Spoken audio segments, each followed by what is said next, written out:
ചേട്ടാ എനിക്ക് സാറിനെ ഒന്ന് കാണാൻ പറ്റും. എന്താ കാര്യം? ഒരു കേസിന്റെ കാര്യത്തിന് അത്യാവശ്യം ഒന്ന് കാണാൻ പറ്റും. ഒന്ന് നിൽക്ക്. ആ പയ്യൻ കാണാൻ വന്നിട്ടുണ്ട്. ഏത് പയ്യൻ? നമ്മുടെ മോളുടെ. ദേ അവിടെ നിൽപ്പുണ്ട്. എന്തോ ആവശ്യമുണ്ടെന്നാ പറഞ്ഞേ. നേരിട്ട് കാണണമെന്ന്. കാണാനൊന്നും പറ്റില്ല, പറഞ്ഞു വിട്ടേക്ക്. അതെ, സാറ് കുറച്ച് തിരക്കില്ല, ഇപ്പൊ കാണാൻ സൗകര്യപ്പെടില്ല. കുഴപ്പമില്ല, ഞാൻ വെയിറ്റ് ചെയ്തോളാം. എന്താണെങ്കിലും കാണാൻ പറ്റില്ല. അല്ല ചേട്ടാ, എന്റെ കാര്യത്തിന് വേണ്ടിയിട്ടല്ല, സാറിന്റെ കേസിന്റെ കാര്യത്തിന് വേണ്ടിയിട്ടാ. എന്ത് കാര്യമാണെങ്കിലും നടക്കില്ല. ഇത് കോടതിയാ. ഇവിടെ കിടന്ന് ഒച്ച വെച്ചോണ്ടൊന്നും കാര്യമില്ല. താൻ പോകാൻ നോക്ക്. ഞാൻ സാറിനൊന്ന് കണ്ട് കാര്യം സാറിന് മനസ്സിലാവും. നോക്ക്. താൻ പ്രശ്നം ഉണ്ടാക്കാതെ. തനിക്കെന്താ പറഞ്ഞ മനസ്സിലാവും. ചേട്ടാ, എനിക്ക് ജസ്റ്റ് ഒന്ന് കണ്ട് കാര്യം പറയാനുള്ള അവസരം വേണ്ട, ഒന്നും വേണ്ട. സാർ അറിയേണ്ട കാര്യം അതുകൊണ്ടാണ്. ചേട്ടാ പ്ലീസ്. ഇത് എന്ത് കഷ്ടമാണ്. ഞാൻ പറയുന്നത് കുറ്റിയും പറിച്ചോണ്ട് വന്നിരിക്കുന്നത്.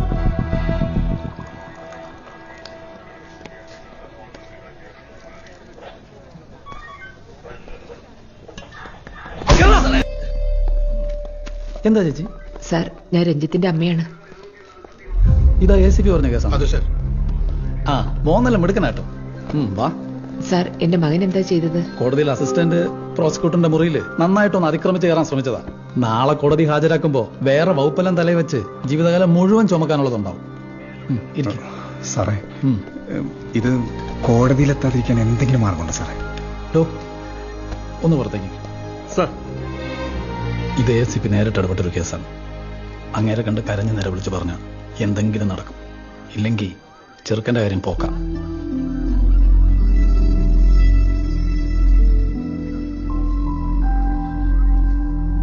രജിസ്റ്റർ ചെയ്ത പരാതി ഫോർവേഡ് ചെയ്തിരിക്കൽ അതിന്റെ ബുദ്ധിമുട്ട് എനിക്ക് തന്നെയാ. സാറേ, ഞാൻ പറഞ്ഞല്ലോ ഇവരുടെ വീട്ടിലെ അവസ്ഥ. എടോ, നിങ്ങൾ പറയുന്ന പോലെ എനിക്ക് അദ്ദേഹത്തിനെ നേരിട്ട് കാണാൻ അനുവദിക്കാൻ പറ്റില്ല. അദ്ദേഹത്തിന് സെക്യൂരിറ്റി ചുമതല പോലും എനിക്കാ. ഞാൻ തന്നെ എങ്ങനെയാ? സാർ, അവനങ്ങനെ ശല്യപ്പെടുത്താൻ കൂടിയതല്ല കുട്ടിയുടെ കൂടെ. അവർ രണ്ടുപേരും കുറെ നാളായിട്ട് അറിയുന്നവരാ. എനിക്കെന്റെ മോനല്ലാതെ ജീവിതത്തിൽ വേറെ ആരും കൂട്ടായിട്ടില്ല സർ. അത് നിങ്ങൾ എന്നോടല്ല, നിങ്ങളുടെ മോനെയായിരുന്നു പറഞ്ഞ് മനസ്സിലാക്കേണ്ടിയിരുന്നത്. നിങ്ങൾ കരച്ചിൽ നിർത്ത്. ഞാൻ അദ്ദേഹത്തോട് സംസാരിച്ചു നോക്കട്ടെ. അദ്ദേഹം എന്ത് പറയുന്നുവോ അതെനിക്ക് ചെയ്യാൻ സാധിക്കും. ബാക്കി നിങ്ങളുടെ ഭാഗ്യം പോലെ.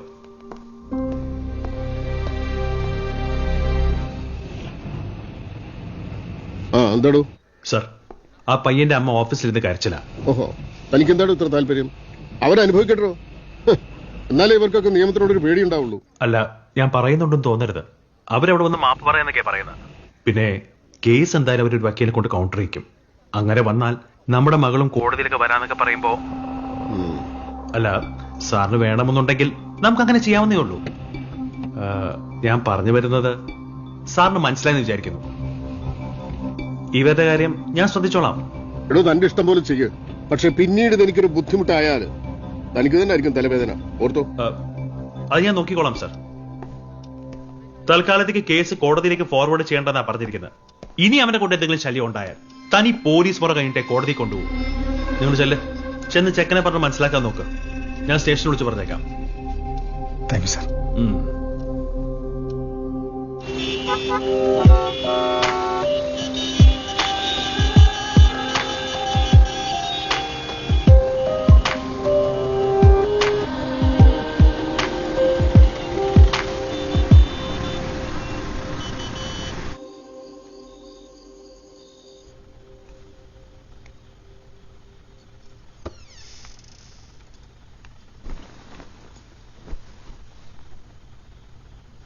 നമ്മളെ സഹായിക്കാൻ വേറെ ആരുമില്ല മോനെ. ഇപ്പൊ തന്നെ അസിസ്റ്റന്റ് കമ്മീഷണർ ദയവ് കൊണ്ടാ നീ എന്റെ മുന്നിലിരിക്കുന്നേ. ഒന്നുമില്ലെങ്കിലും അയാൾക്കും കുടുംബത്തിന് വേണ്ടിയിട്ട് ഒന്ന് പ്രാർത്ഥിച്ചിട്ട് കിടക്ക്. അതിന്റെ നന്മയെങ്കിലും ഉണ്ടാവട്ടെ നിന്റെ ജീവിതത്തിൽ.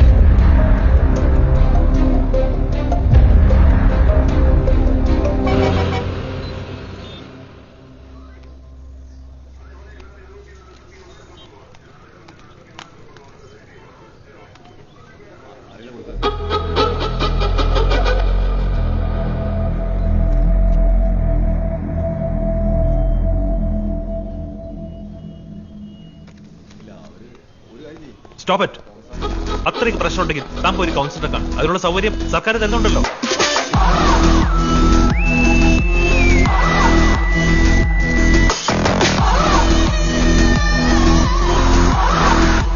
നീ മറ്റേ ചന്ദ്രൻ സാറിന്റെ മകളുടെ പറയാൻ നടന്ന ആളല്ലേ? എന്താ ഇവിടെ? താൻ പോയിക്കോ.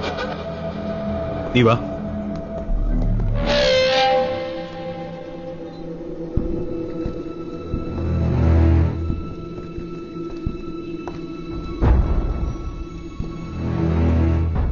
എന്താടാ, സഹായം തേടി വന്നാണോ?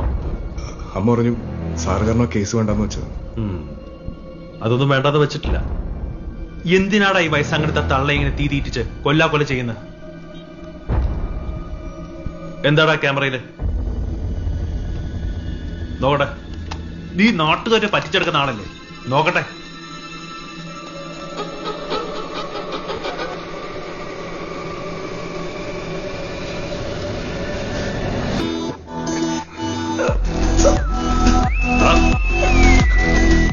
ഇനി ആ കൊച്ചിന്റെ നിഴല് പോലും നിന്റെ ക്യാമറയിൽ പെട്ടുപോരുത്.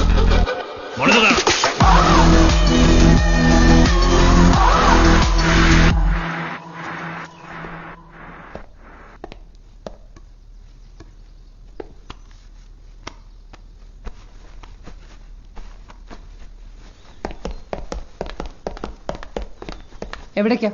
ഞാനൊന്ന് പുറത്തു പോവാ. നീ മാറിക്കേ. ഞാൻ മാറാം. പക്ഷെ സണ്ണി ഇനി ക്ലബിലേക്ക് പോവരുത്. ഞാൻ എവിടേക്ക് പോകണമെന്നുള്ളത് ഞാനാണ് തീരുമാനിക്കുക, അല്ലാണ്ട് അച്ഛയല്ല. മാറ്. എനിക്കറിയാം നീ ക്ലബിലേക്ക് തന്നെ പോകുന്നത്. അവിടെ പോയി കള്ളും കുടിച്ച് ചീട്ടും കളിച്ച് കൂത്താടാനല്ലേ. ഇനി ഞാൻ സമ്മതിക്കുന്നു വിചാരിക്കണ്ട. എന്റെ പപ്പയ്ക്ക് നാളെ അയാൾ നിന്റെ തന്തയാണ്, എന്റെ തന്തയാന്ന് നോക്കണ്ട. പിന്നെ ഞാൻ ഇങ്ങനെയൊക്കെ ആയിട്ടുണ്ടെങ്കിൽ അതിന്റെ കാരണക്കാരൻ നീയും നിന്റെ തന്തയെ മാത്രം. അല്ലേലും ഒട്ടയെ പിടിച്ച് മെറ്റെ കെട്ടാൻ നോക്കി എന്നെ പറഞ്ഞാൽ മതിയല്ലോ. അതെടി പൊട്ടക്കുളത്തിൽ കിടന്ന് അട്ട തന്നെ. കച്ചവടവും ലാഭം അന്തസ്സും മാത്രമല്ലേ നിനക്ക് നിന്റെ തന്തയ്ക്കേ ഉള്ളൂ. എന്നിട്ട് എന്നെ ഉപദേശിക്കുന്നു നല്ലപോലെ ജീവിക്കാൻ. എടി മാനം കൽപ്പിക്കാത്തവന് നാണം ഇല്ലെന്ന് വിചാരിക്കരുത്.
എടാ നീ ഒന്നും കഴിക്കുന്നില്ലേ? ഞാൻ വന്നിട്ട് വെച്ചോ.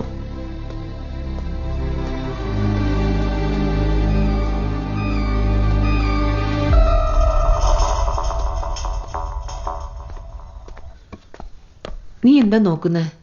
ഞാൻ അമ്മയുടെ മരുന്ന് കൊണ്ടുവന്ന് നോക്കിയോ.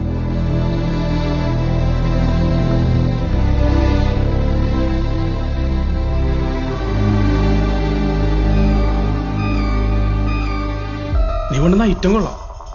വേണമെങ്കിൽ മാനേജറിന്റെ അറിയാൻ നമുക്ക് കയറും ചെയ്യാം. പക്ഷെ പണി പാളും. ഇതിന്റെ ഫുൾ എപ്പിസോഡ് നമ്മൾ പോകാനിരുന്നാണ്. പക്ഷെ ടെലികാസ്റ്റ് ചെയ്യണ സാധനം കാണാനില്ല, ഒരാൾ ചോദിക്കാനുമില്ല. ഇത് കയ്യിൽ വെക്കണ്ടാ, നശിപ്പിച്ചോ. നിനക്ക് പറ്റില്ലെന്നേ ഉള്ളൂ. എന്താ ചെയ്യേണ്ടതെന്ന് ഞാൻ നോക്കിക്കോ.